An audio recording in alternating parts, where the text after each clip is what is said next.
Hello and welcome, Archan. What are the three key takeaways from the conference that you've had today? So, Phillip Capital Hospitality Tourism Conference 2016 was an effort to bring all the gamut of hospitality tourism under one roof and showcase it to the investor fraternity. We've had all the five-star hotels to mid-size to the financiers participating for this conference. The key takeaways for this conference is that hospitality within each of its gamut, be it the five-star space or the mid-star segment space, or be it the aggregator space, is at the cusp of growth where it has last left. So since 2008, 2009, where the sector enjoyed its sweetest spot, sector had gone under. The key highlight here is in terms of way back in 2008, you had ARRs typically of around anywhere between 15,000 to 12,000 rupees with an INR of about 40 rupees. Right. Today, the ARRs have only come down to about 6,000, 5,000 rupees, an average under for a five-star category with a dollar rate of about INR of about 70 rupees. So in terms of dollar, you're right at the rock bottom. Any incremental change from here would mean a substantial delta for each of these companies.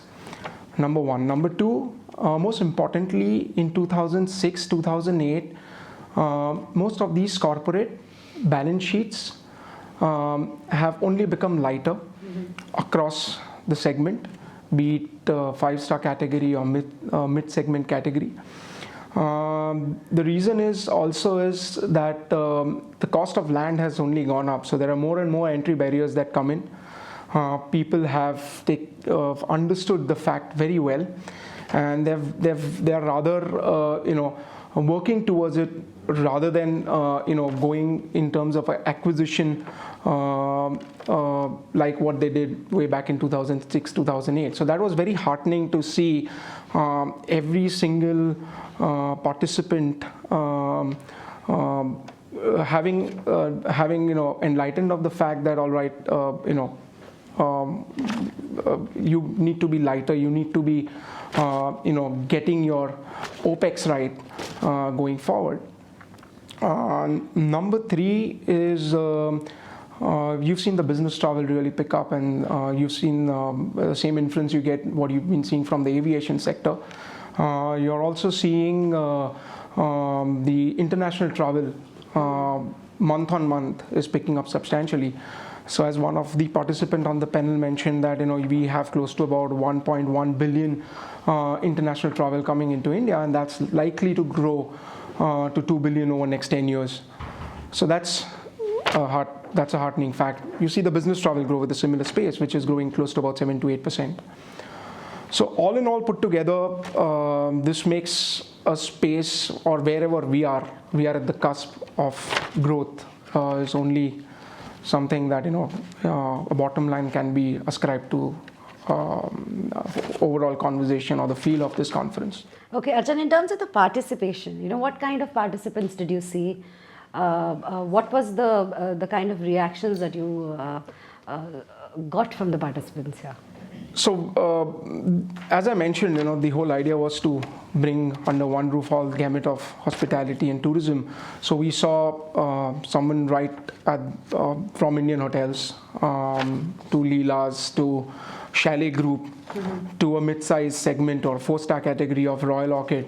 We also had the financiers participating. So we tried to touch, we had someone like Mercury Travels, who could give more in terms of travel aggregating business and how things are only changing. The trends that they've expressed were very positive. So yeah, we've seen the whole gamut of hospitality being present under one roof on one stage. Okay, what does the outlook for the sector look like? So in terms of sector, as what the takeaway from the discussion was, yes, the sector would grow from here. It's difficult to ascribe at typically what kind of a percentage would it grow like it grew at 2006-8, or it would continue to grow in line with GDP? I think so. It's safe to assume that it would still grow in line with the GDP. Maybe a 6 to 7% growth should not be much of a problem. So just to put into perspective, you've seen healthy occupancy, so 60 to 70% occupancy across 5-star categories in tier 1. ARRs were a challenge, or has always been a challenge. But I'm sure ARRs also have improved over last year and last year. So put together, it has a potential to put up a formidable growth. What are the segments that you feel will be the high growth segments? So apart from the mainstream 5-star category, because a lot of business travel has come in, a lot of leisure travel has come in off late, and those numbers are just adding up. There's a lot of focus on tier 2 and tier 3 where there is a niche for the mid-size segment to grow. And what has happened is over the years, there have been hotel owners typically, who would be either passing it on to the next generation or just leaving best for these hotel chains to come and manage it within mid-size segment. And that's the trend that you may see for the tier 2, tier 3 cities to shape up in over the next 5 years.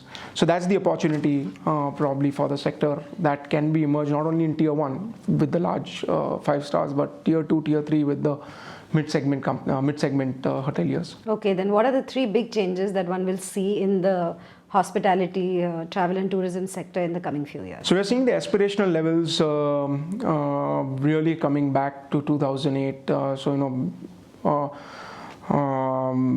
Obviously that's it's only a function of your economic growth, the new generation coming in. Your aspirational levels only go up from there.